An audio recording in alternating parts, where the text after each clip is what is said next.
j'ai vraiment eu cette grâce-là. Et j'ai grandi dans la campagne. Donc avec mon frère, on allait beaucoup dans la forêt et on était un peu, comment dire, on partait à l'aventure. Et mon frère, il me disait des fois des conseils d'aventurier. Il me disait, si tu te perds dans la forêt, tu descends, tu tomberas sur une rivière ou au creux d'une vallée, tu suis la vallée, tu tomberas sur un village. Et quelques jours après, on va chercher les champignons et je me perds dans la forêt. Je panique. Et là, je me suis dit, j'ai prié, j'ai dit, Seigneur, si je retrouve le chemin, ce soir, je te donne ma vie. Et quand j'ai dit Amen, pile à ce moment-là, j'ai eu la pensée du conseil que mon frère m'avait dit quelques jours plus tôt. Alors j'ai descendu en courant, à fond, comme à mon habitude, tout en continuant à prier, et je suis tombé sur le chemin. Là, ça a été le soir où j'ai donné ma vie à Dieu. Puis après, les années sont passées, je devais avoir, à ce moment-là, je devais avoir une dizaine d'années, je pense. Peut-être un peu moins, j'en sais rien. Et puis les années sont passées, donc il y a eu des hauts, des bas, mais j'ai toujours cru, j'ai toujours suivi Dieu, plus ou moins. Et jusqu'en février 2024, où ma mère était malade, et on lui annonce qu'elle a un cancer. Du coup, à ce moment-là, j'ai décidé de lui faire confiance, encore une fois. Et j'ai dit, Seigneur, je te fais confiance, tu tiens tout dans tes mains. Je ne sais pas ce que tu as prévu pour elle, mais j'accepterai j'accepterai n'importe quelle en soit l'issue. Mais guéris-la s'il te plaît. Puis il arrive mai 2024. Et là, ma mère est souffrante. J'ai changé ma prière. J'ai dit, Seigneur, elle le souffre, guéris-la ou reprends-la. Mais agis.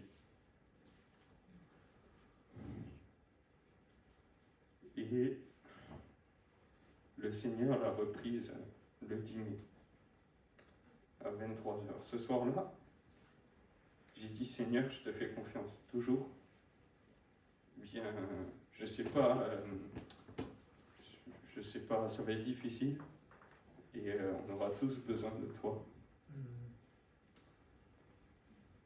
Et je lui ai dit, je vais construire une muraille tout autour de mon cœur, et je te mettrai à l'intérieur. Tu seras mon psychologue, en quelque sorte. Donc, le jour, je pouvais paraître fort, comme si rien ne m'atteignait, mais la nuit, je pleurais toutes les larmes, en priant, toujours.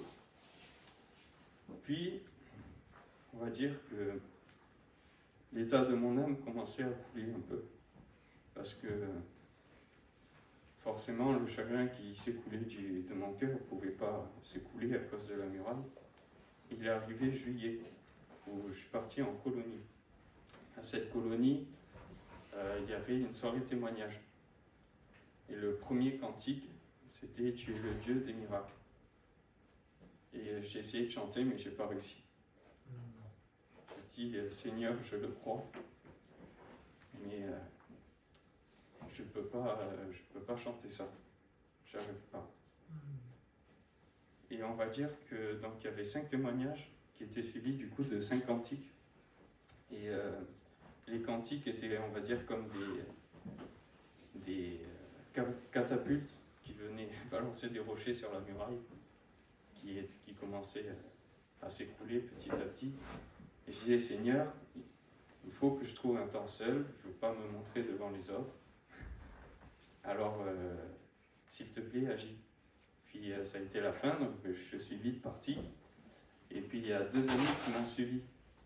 Alors j'ai dit, Seigneur, non, je veux être seul. Du coup, il y avait un ami qui était devant moi et l'autre à côté. Et je commençais à calculer, si je ralentis les pas, celui de devant, il ne va pas le voir, et celui d'à côté, peut-être, il ne va pas faire attention. Et ça n'a pas marché. Ils ont vu que ça n'allait pas, et ils m'ont demandé ce qui se passait. Et c'est ce soir-là que j'ai vu la compassion de Dieu. Parce que depuis, oui, bien avant, vu que mon âme, on va dire, commençait à couler, je disais à Dieu, Seigneur, je veux te voir, mais je n'arrivais pas à voir Dieu. Je voulais voir la compassion de Dieu, je savais qu'il pleurait quand je pleurais, mais je n'arrivais pas à voir la lumière. Et c'est ce soir-là que j'ai vu la compassion de Dieu à travers mes amis, car dès que j'ai dit que ma mère était décédée, c'est même pas passé une seconde qu'ils se mettaient déjà à pleurer et à me prendre dans leurs bras. Donc ça, on va dire, ça a été le début du réconfort. Petit à petit, après, j'ai commencé à reprendre du poil de la bête. Et voilà, donc il faut toujours faire confiance à Dieu, car il tient tout dans ses mains. Et ouais, accepter, faire confiance. Voilà. Je voulais vous dire 2 versets dans Job qui m'ont beaucoup aidé.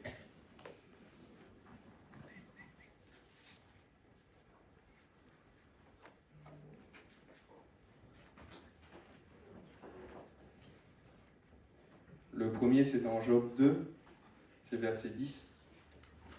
Donc Job, à ce moment-là, il a tout perdu. Et il y a sa femme qui lui dit pourquoi tu bénis encore Dieu après tout le malheur qui nous arrive? Et Job lui répondit, nous acceptons le bien de la part de Dieu et nous n'accepterions pas aussi le mal.